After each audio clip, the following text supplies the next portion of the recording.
Welcome to our end of week news bulletin. My name is Sergeant Faith Moai.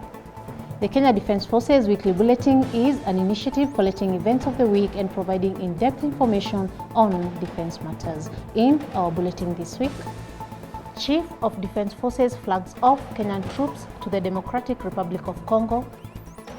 Cabinet Secretary for Defence visits Kenya Navy headquarters. Sergeant Majors convene in Nairobi for their annual seminar. And in sports, Artillery Brigade dominates CDF Bora Cup Handball tournament.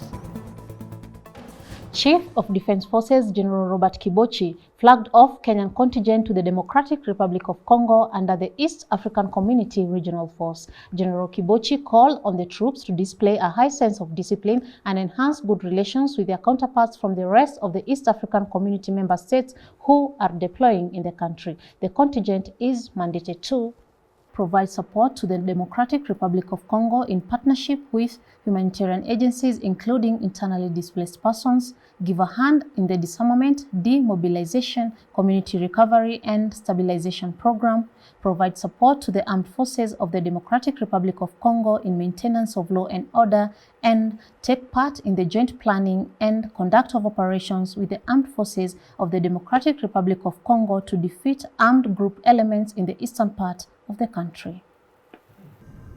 Na mimi sina shaka ya kwamba mtafanya kazi vilivyo vile tumefanya hapo mbeleni.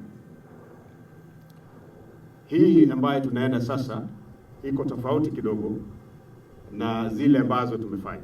Kidogo tu. Kwa sababu tumeenda hizi missions tukiongozwa na ile inaitwa resolution ya United Nations, lakini wakati huu tunaenda chini ya Jumuiya ya Afrika Mashariki. At the same time, upon arrival in Goma, the first commander for the East African Community Regional Force, Major General Jeff Nyaga, called upon the armed groups in the Eastern Democratic Republic of Congo to cease hostilities against the population. On his first day as the force commander, he toured IDP centers in the outskirts of Goma town to assess the humanitarian situation. I do strongly believe that service to humanity is service to God. We have a role to ensure that normalcy is restored in Eastern DRC. We are fully committed as the force commander and the different forces that I'll be commanding to ensure that we fully implement the mandate is provided for by the heads of state of the East African community.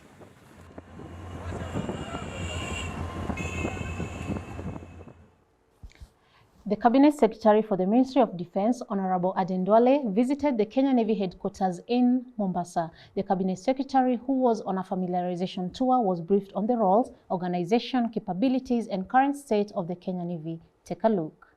The Cabinet Secretary was taken on a tour of the Full Mission Bridge Simulator at the Kenya Navy Training College, the Kenya Shipyard Limited Mombasa Yard, Kenya Navy ship Shupavu, and was later hosted on board Kenya Navy ship Jasiri, where he enjoyed a short ride. Honorable Duale's Kenya Navy visit comes after his tours to the Kenya Army and the Kenya Air Force. Moving on, the third edition of Sergeant Major Seminars was held in Nairobi. The seminar was tailored to address an array of issues, among them defense and security strategies, evolution of warfare and recent trends, civil-military interface in multi-agency approach, and legal aspects of military operations and personnel welfare, among others.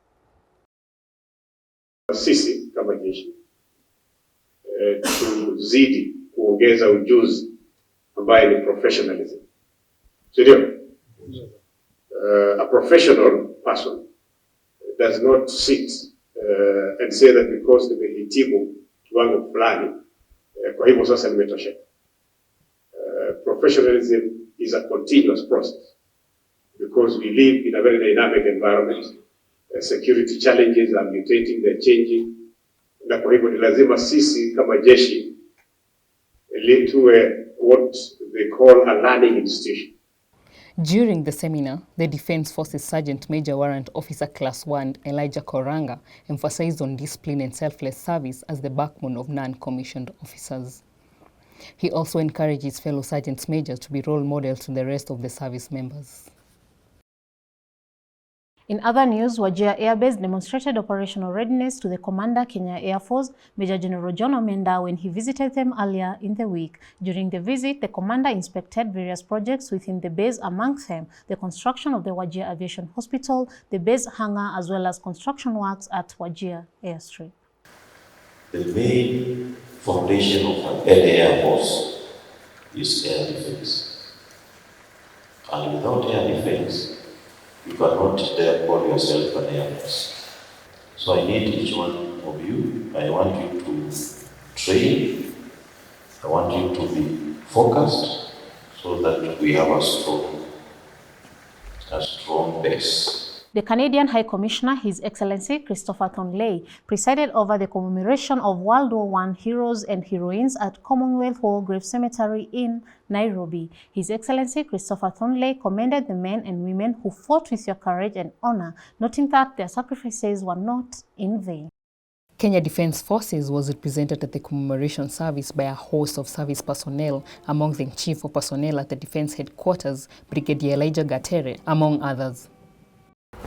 The National Transport and Safety Authority, NTSA, indicates that road traffic injuries are among the 10 leading causes of death worldwide. These are alarming stories that call for joint efforts by both government and non-government organizations to curb or rather eliminate the road menace by advocating for road safety measures. This Sunday, the 20th November 2022, the World Day of Remembrance for Road Traffic Crash Victims will be observed across the world. As we commemorate the World Remembrance Day for road traffic victims, we want to urge all Kenyans to follow the rules and the regulations that have been laid down by the relevant agencies so that we reduce the incidences and accidents of the crashes that we are having in the country. As we commemorate this day of World Remembrance of road crash victims, my message to Kenyans is please let us be courteous on our roads, let us drive safely, let us apply defensive driving skills, and for those who are going for long distances, please leave earlier, drive slower, live longer. And in sports, as the curtains fell on the entertaining CDF Bora Cup handball matches, Artillery Brigade emerged top in both male and female categories, with Kahawa Garrison and 2nd Brigade coming in 2nd and 3rd, respectively, in the female category. In the overall men's category, the Nairobi team emerged 2nd, followed by Engineers Brigade in 3rd position. Chairman of the Defence Forces Handball Association, Brigadier Mboya Mwenga, said that the Chief of Defence Forces Bora Cup has achieved its objectives as showcased by the formations and units' display of strong cohesion and exemplary sportsmanship throughout the entire event.